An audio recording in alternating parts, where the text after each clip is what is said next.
હું હાથ પાડો છો હું હા હા પણ આમાં શું નાખ્યું છે હે આ તો કાતર છે આ ભાઈ કાંઈક ને કંઈક કામ હોપે રાખે નવરાત ન રહેવા દે આપણને ઉપર બેઠા બેઠા ઓર્ડર કરે જો હે ભગવાન શું કરવું હવે પગલુસણિયું થોડુંક છે ને લાંબુ છે દોસ્તો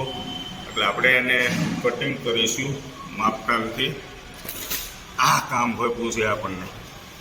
કામ કરવું પડશે અહીંથી આપણે આને કટ કરીએ થોડીક લંબાઈ આની વધારે છે વ્યવસ્થિત રહે એટલા માટે કેમ થાય છે દોસ્તો બરાબર સીધું કટિંગ થાય છે હા બાયું ન હોય એવા ધંધે ચડાવે આપણને આ રીતે કટિંગ કર્યું દોસ્તો આડાવડું કર્યું છે તોય બૂમાબૂમ કરશે